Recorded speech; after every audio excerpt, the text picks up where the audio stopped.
agree with Rick Beato.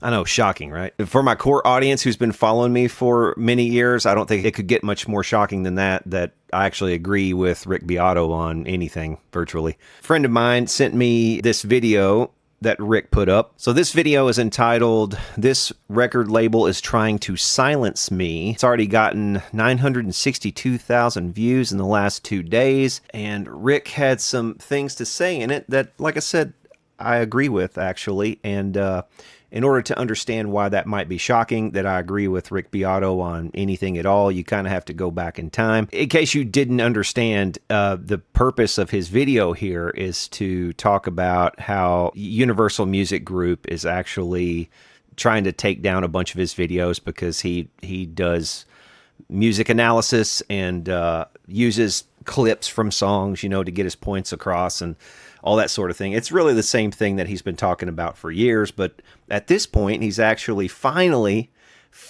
started taking my advice that I gave him like more than 5 years ago. So if we roll back the clock, let's roll back the clock to this point. So this is August the 14th of 2020. I put up this video. Actually, I had in the thumbnail, it actually has a bunch of Showbiz Pizza balls or whatever, the big ball pit in the background. It's like Rick, grow some balls. And I think a lot of his audience took exception to that. Oh, you're telling Rick, the high and mighty Rick Beato that he needs to grow balls. Well, I mean, if you actually listen to what I was saying back then, it made perfect sense. So this is August 14th of 2020. Rick, at this point, had already been putting up a bunch of videos about blockers and how they're taking down his videos and how he doesn't dispute the claims when they make claims against his fair use content, which that was the part that really ate me up. But let's play this and I'll show you what I mean here. I wanted to give a response to something that's been popping up a lot in my feed lately, and that's Rick Beato's videos on blockers and people who demonetize and all this. Mostly he talks about blockers, but he will talk also about people who demonetize. I don't think he monetizes any of his videos anyway. He sells his books and that's how he makes his money, and that's kind of his business model of how he does things.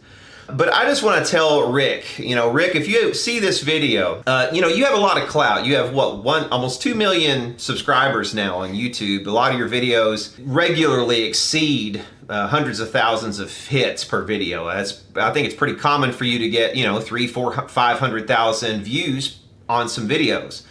That's kind of represents a lot of clout, and that's something that you could use to try to change things. I know that you recently did testify before Congress, which is cool. I don't know what all exactly you suggested because I didn't watch that video, but Rick, you have a lot of clout.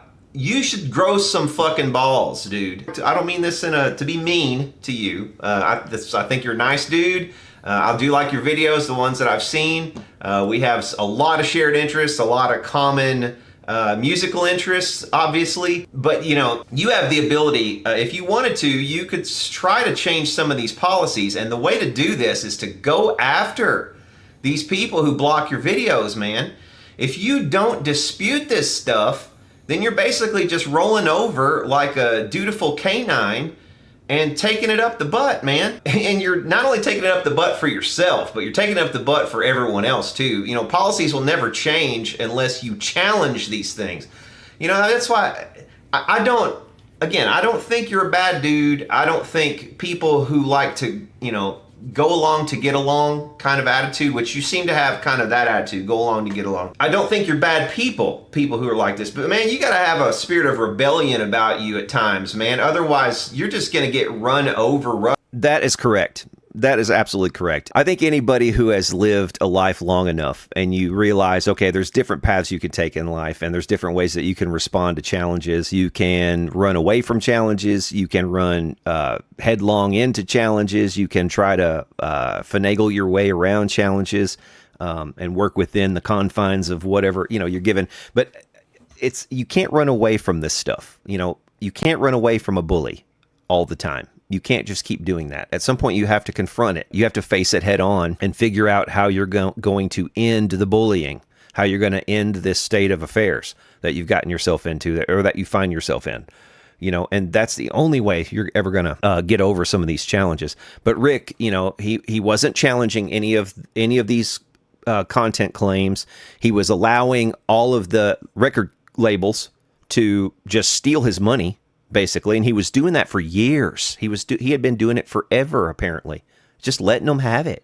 Even though he was perfectly entitled to it, he's letting them have it, teaching them to keep doing it, for one, telling them that, showing them that they're, wait, we can make these claims and these people just roll over and take it.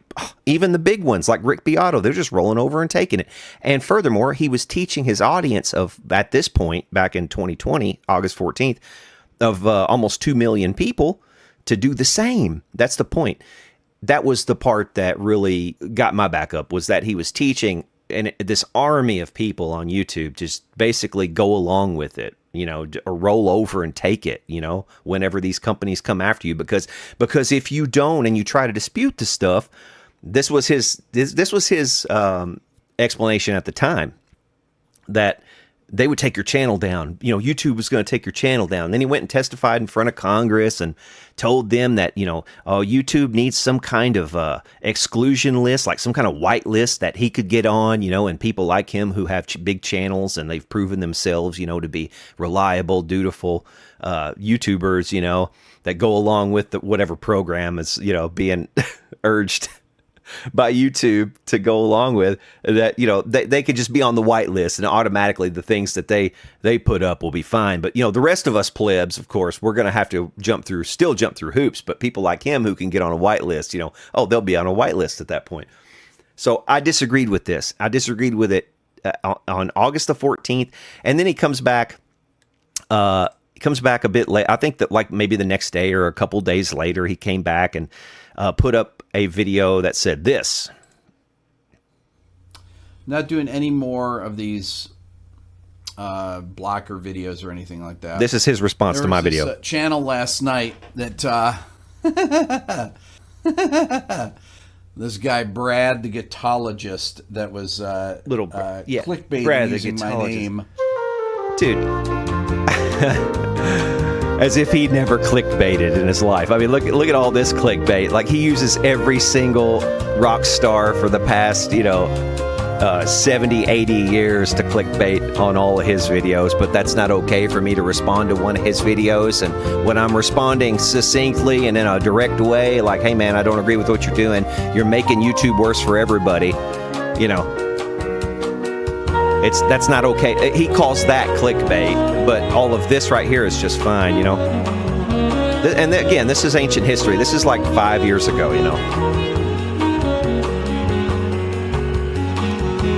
But this is almost literally 5 years ago. So this was on August the 22nd of 2020, and right now it's actually August the 21st. So this is almost the 5-year anniversary of this particular dispute that started, Rick Beato and me basically, being like this. And like I said, regular viewers of my channel will remember all of this, and you'll maybe some of you remember it fondly because it did produce some pretty funny moments. But it's not necessarily something I'm proud of, because it went off the rails fairly quickly, because I'm like, hey man, his army of subscribers came after me at this time, like I'm the devil or something, for suggesting that Rick would be wrong about something. You know what I mean? Or that he wouldn't have some kind of godlike vision of how things should go, and that his vision might be wrong. And they just didn't understand. Hey man, it's not just about Rick, and it's not just about his videos. It's about all of our videos. And if a channel of his size won't fight back on this stuff, then they're going to come after us, like us little guys. We have to, you admire this guy so much, but what's he doing for you? He's doing nothing for you. He's kowtowing to these labels, these giant labels. And I was basically saying as much at the time. But here, let's let him say what he's going to say here. Trying to make a point that I'm not fighting hard enough against these labels. And he wasn't. Something. He wasn't. And he knows it. And he was doing it just to get views. That's not why I was, again, that's not why I was doing it. I was doing it because, the views, yeah, sure. What YouTuber doesn't like views? You know what I mean? So yeah, I guess so. I was wanting to get views, but at the same time, I was wanting to get views for the reason that People need to know about this stuff. They need to know to fight this stuff. They need to know to stand up against this stuff. You don't have rights unless you actually stand up for them in the first place. It's like nothing from on high is just going to bestow something upon you and it's magically there forevermore. You have to stand up for it and you have to fight for it, and that's what I was saying. But his response here was just, and this is what set me off. You'll notice I was very, very nice. I was very, what's the word? Differential, I guess, in my first video, even though I was saying, grow some balls, Rick. It's just an expression. It's like, hey, man, you need to buck up. You need to stand up. You need to fight back. That's the way I've always said, you need to fight back, grow some balls, That's a very common phrase. It wasn't a slight at his manhood or anything like that, but obviously he was taking it that way at the time with this response. Yeah, some bogus argument. Today's video is sponsored by the saying my argument was bogus and all this stuff. So anyway, I clapped back here, and I was, again, like I said, I was pretty pissed at this point that he would take that tact with me, that he would say it in that way. And I go through all of this, and this was a much longer video of me trying to explain myself. And I was actually honestly a bit angry. So maybe I did go overboard on this one. So anyway, you can kind of go back if you want. I'll put all the links down in the description of this video if you want to go back and relive all this nonsense. But that's brought us really up to date. So, there were a couple other videos. So Rick responded, I think, one more time to one of my videos, and I got a lot of flack for that one, obviously, because I'm still, oh man, don't bash Rick, basically. Who's like a god to some of these people or something, and it's crazy how rabid an army of supporters can be for some YouTubers. It's just nuts. But anyway, Rick's especially. But more recently, I put up this video because at the time, Paul Davids had even agreed with me and suggested, hey, man, maybe we ought to start fighting back on some of this stuff. This video, I warned you, Rick Beato, came out on June 9th of 2023. And the subject of the video had to do with a response that I made to his complaints about copyright claims and copyright strikes and blockers and all that stuff. I said that unless people dispute the claims that are made, especially if they're false or if they are infringing upon your rights for fair use, especially if you live in the United States, you have certain fair use rights, and probably many other countries as well. You have fair use rights. It's come full circle now, because in a recent video from Paul Davids, this was sent to me by a friend. It's a video entitled The Exploitation of YouTube's Copyright Policy, and he basically agrees with me. But then I got an email from YouTube saying my video was infringing on someone else's copyrighted material. And of course, this is what you can expect, and I'm totally down with sharing revenue, sure, but...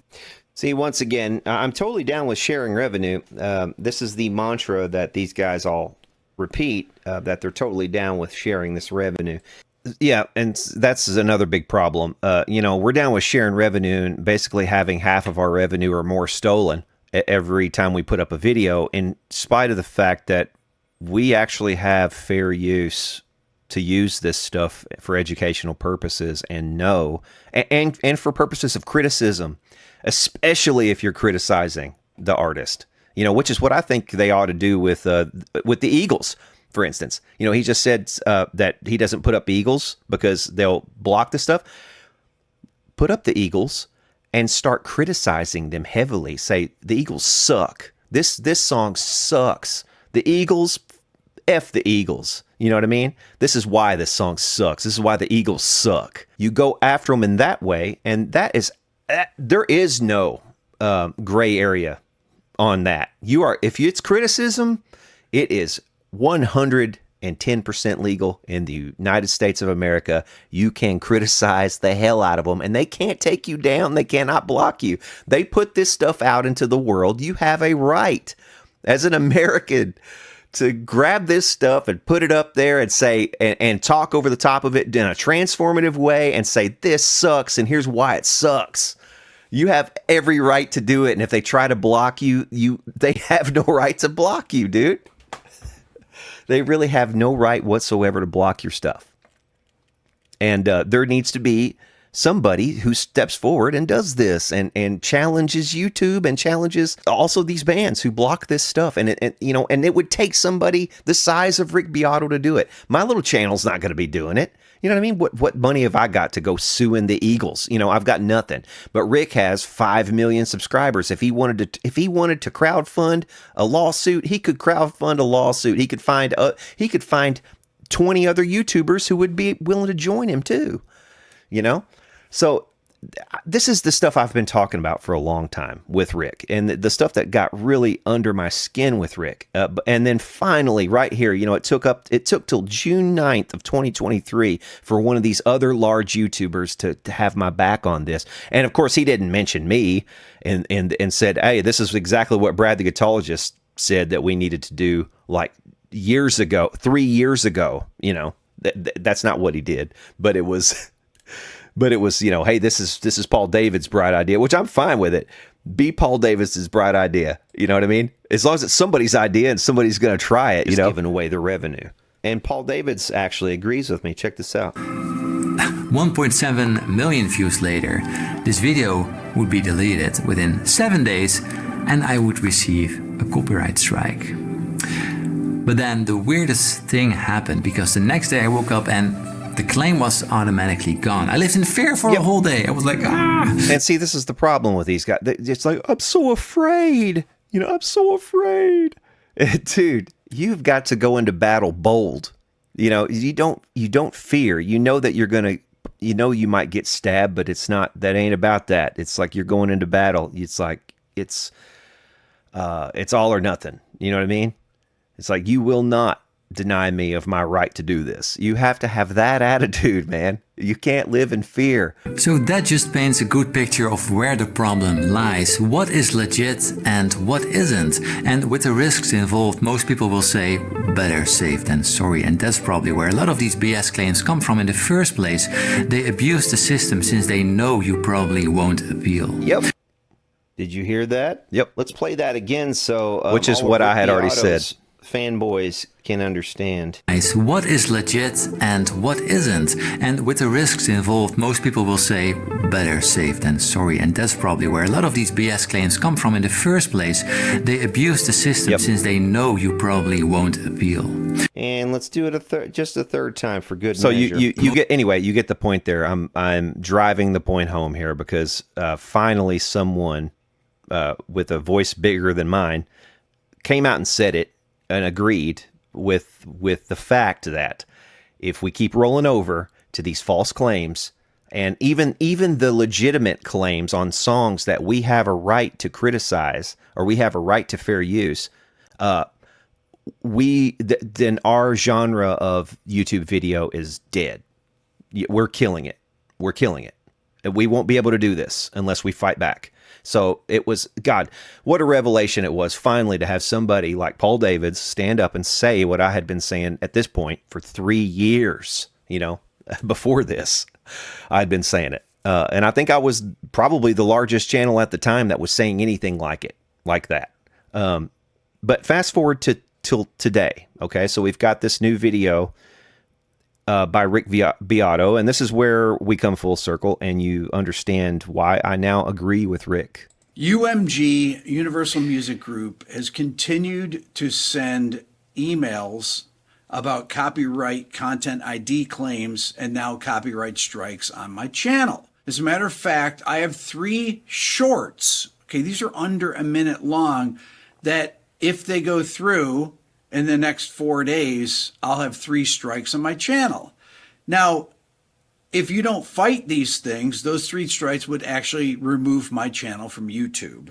The first one is here. It's an Adam Duritz video. It's a short, and it's using the song 6th Avenue Heartache. You sang the harmony part on 6th Avenue Heartache. Oh, yeah. If you want to know how much money this is over, that one video, the 6th Avenue Heartache one, made $36.52 with its 250,000 views. So they're going to take my channel down over less than $100. That's robbery. We're using a small segment from an interview with him on a song he sang on. Okay? That video is 55 seconds long. The next one has me in it It's an Olivia Rodrigo song that I played maybe 10 seconds of the song on, and the short is 42 seconds long. Who did it? Universal Music Group. The third copyright strike is from a Hans Zimmer short. It's also UMG. It's from the Crimson Tide soundtrack. Now, what do these things say? It says, what happened? Your video is scheduled to be removed in 4 days, and your channel will get a copyright strike due to removal request from a claimant. The claimant is Universal Music Group, UMG. If you delete your video before then, your channel won't get a copyright strike. Just today, I opened up my email, and if you look at this, these are all copyright claims that just came in, or content ID claims. So they start Which at is ridiculous. 1:04, Yeah. and then the next one's at 1:04 p.m. The next one's at 1:04, then 1:18 p.m., then 1:30. But see, all those years of him allowing them to do it and get away with it with complete impunity, has taught them that this is okay, that this behavior pays off, that they can get money doing this. They can scrape YouTube for found revenue, essentially. And, you know, it was his actions that encouraged it for years, man. Years. 3 p.m., then 2:01 p.m., 2:16 p.m., 2:18 p.m., 2:20 p.m., 2:21 p.m., 2:29 p.m., 2:30, 2:32. Those emails are all in a row. That's how many I got just between 1:30 and 2:30. All those content ID claims from videos that are all fair use. Now, I mentioned this Fair a few use. weeks ago when I made the video, when I was talking about the Man, I mean, that right there is just finally, you know, just hearing Rick Beato say, this is fair use. I have rights to fair use on this stuff. I can use this stuff for teaching. That just in and of itself is a revelation. I haven't watched Rick Beato for years now. This is the first video that I've seen probably in 3 years of Rick Beato's, because I stopped watching his channel because I just couldn't even look at his fucking face anymore. I honestly, it got to the point where I don't even want to watch that dude anymore. And the reason was because of the way he treated me when I came out and said, hey man, this is, you know, you have fair use claims to this stuff, and you should be fighting this, you know. And he came back the way that he did and basically said I was clickbaiting using his name. Man, you know what I mean? It's like, what else are you going to do at that point except just say, you know, up yours, buddy. You know, I'm not going to watch your channel anymore. So, but anyway, like I said, this is the first, I think, video I've seen of Rick Beato in like 3 years. Professor at least. of Rock and his Maybe challenges longer. with copyright content ID claims, threats to strike your channel and take it down, things like that. And it continues to happen. And I've hired a lawyer full time because it's a full-time job. I've had probably 4,000 claims. With a channel his size, yes, probably it is a full-time job at this point, because all of his videos are using other people's material.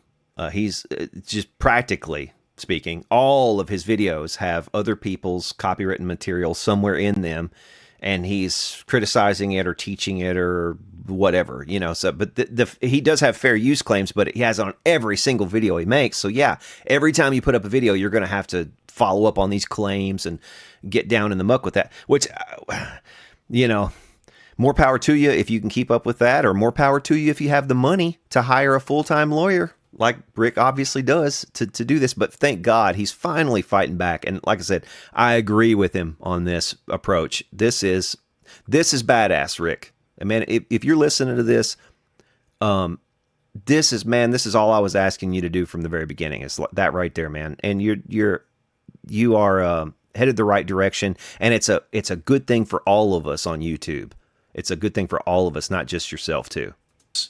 Over the last 9 years, from things that are fair use, where I'm discussing songs, I'm doing interviews with people where I'm playing the music that they either wrote and recorded or they produced. And if you reference a little piece of their song and then you're talking about the song in question, you know, and you're reacting to it together, and he's talking about, you know, what equipment he used on the song and how he got that, or how he came up with that riff, or what, I mean, that is 100% fair use, dude. That's journalism. That is journalism. That's First Amendment through and through. This is settled. This is settled law. Settled in the U.S. We have a right, period, to do this. And man, it is so refreshing to hear Rick finally standing up to this stuff, man. It's awesome. I finally broke with this. At first I was like, okay, forget about it. I won't do it. And then I did a Rick Rubin interview and it had 13 copyright claims. Oh my God. Yeah. That's when I hired a lawyer to. Yeah. Everything Rick Rubin produced is going to be like really, is going to be those blockbuster acts, So yeah, he would have a bunch for Rick. Fight these. And what he's done is he fought every single claim. And there's many of my interviews, which are all fair use, that have multiple songs in them. When I interviewed Daniel Lanois, there were so many songs in it. Brendan O'Brien, all these producers that I interview, and forget about the artist that I interview where I play their music and we talk about it. You need to play people's music to talk about it. Yep. That is the definition of fair use. These are interviews with the people about their careers. Now, why are these record labels wanting to take down content about artists that have records on their label? What sense does that make? Well, you might say, well, they don't own their own. They don't own their own songs. They don't own their own publishing. They sold it. No, this is. They see it as mining. They're mining for They're mining for loose change. That's what they're doing. They're shaking out the couch cushions anywhere that they find couch cushions, and there just happens to be a huge couch on YouTube that they can shake out the cushions and see what falls out, and they're going to get loads of money doing that. Probably more money than they typically get from syncing rights on movies and so forth in a given year. This is actually the sound recordings that are in here, so it is literally Universal Music Group because they own the sound recordings. Yes, some of the content ID claims come from the publishers as well. So sometimes I'll get two different claims. I don't even understand how this works, honestly. Yeah, I do. But I do. I understand it precisely how it works. Because at the time I was first started trying to figure out, do I need to copyright my my material? Do I need to send in, what do I need to do to protect my songs or my, whatever. Yeah, sound recordings is one thing, and then you've got the actual song itself, the lyrics and the music as sheet music, publishing rights, separate things. So you have, and you also have publishing for the sound recording, which is kind of confusing. You have publishing rights for the sound recording, and you actually have the sound recording itself. Which rights does everybody have? That gets all split up in contracts and whatnot. But yeah, it's complicated, but it's not that complicated. We have successfully fought thousands of these now. Yeah. But it literally cost me Good for you, man. much money to do this. Well, it's only costing you money because you had to hire an attorney. You wouldn't even have to hire an attorney. This does not take an attorney necessarily to fight all of these claims. You shouldn't be paying an attorney on attorney wages to simply hit buttons to dispute copyright claims. You should only have an attorney there in the event, the rare, probably unicorn rare event that somebody actually wants to take you to court over it. You should hire an intern or something like that. You should not fire your lawyer, but you should keep him on retainer or something just in case, and just keep him in the wings. But don't be paying him to hit the dispute button on copyright claims, dude. Don't do that. Get some intern or something, or somebody who just wants to learn the ropes of being in a recording studio and will trade their time going through all this stuff and disputing this stuff for you. You would have to trust them, obviously, to make sure that they did it right. But once you get it down, like it's just a copy paste. It's like copy some text in, paste it in the box. An intern could do that. We've been a monkey fighting could do these that. things and never lost one. They still I haven't either. keep coming in. Yep, and I've never lost one that I've disputed either, and I've disputed dozens over the course of my. I've been on this platform for 18 years, and I think I've disputed dozens, and I've won them all. And it's without fail, you're going to win if you have fair use and you know what fair use is, and you stay within those bounds when you're making your videos. I mean, it's ridiculous. What do I have to do? It is ridiculous. I'm sorry to come on and complain. He's right. I agree with this. Universal, honestly, they're all Universal Music Group. Yep. And at this point, they're bad actors. They're acting in poor faith. They know that this is fair use, but they're making these claims anyway. And for that reason, they need to be sued by someone with a big following and a lot of money, and access to resources, perhaps even several people with those qualities could all get together and sue them. And that's what needs to happen, really, to settle it. And you could go down in history, man. You could be like you could be a footnote in a law class, sometime in the future. People will study your case. It'd be great. It'd be great for your career. It'd be great for your, everything, your persona and stuff going forward. Shit, you'd be the guy basically who saved YouTube from copyright hell. This is kind of what I've been saying for years to Rick, because it's like, man, you've got a following that's big enough that you should start thinking about doing something like this rather than laying over. And thank God he's finally, man, this is this makes me want to just completely bury the hatchet with this dude, because this is such an about face, to what he was doing 5 years ago, 4 years ago, 3 years ago even. That it's night and day, and it just really warms the cockles of my twisted black heart to see, and it's on this side actually, to see Rick finally grow those balls and finally get an attorney and fight back on this stuff. But like I said, man, you shouldn't be paying attorney fees to have somebody like a monkey. Because that's intern level. You should be paying an intern or something to copyright dispute. And then if it ever gets to the point where it's like, okay, we're going to sue you, then in steps the lawyer. So they obviously have hired some third-party company. Yes, that's what they're doing. That are dredging up things. They're looking for things that haven't. And it's AI driven as well. They're taking it's videos AI driven. From 7-8 years ago. Give it a rest. My God. Now, if I didn't fight these 3 claims, my channel would get taken down with my 2,000 videos. Yep. Yeah, and what's really bad is that, and I'm sure Rick is thinking this too. What's really bad is if Rick were to die, this week, let's say Rick up tomorrow and dies, his channel has a legacy of maybe hundreds or thousands of videos, right? A legacy of 5.1 million subscribers. I mean, all of that material sitting there. Basically his body of work in the last this whole chunk of his life. It's like a big part of who he is now. It's probably what he'll be remembered for when he dies is his YouTube channel. So all of that work that he put in, they're going to continue these claims even after he's dead. These claims will still keep rolling in. And what's going to happen when he's dead and no longer can defend himself against the claims?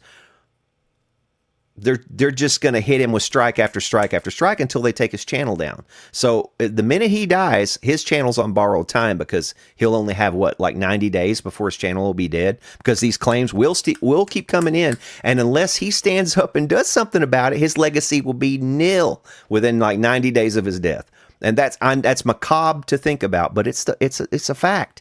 It is a fact. This is what's they're going to do, man, unless you stand up and fight this, man, kick some ass. You'd be remembered fondly by even your enemies. You know what I mean? People like me who were like a sworn enemy at one point. We'll love you, man. We'll love you. You got to do this for all of us. You're the one who has to do it, dude. You're the chosen one, whether you believe it or not. Is that ridiculous? It's ridiculous to me. It is ridiculous. And I they're agree. for interviews. Yes, I agree.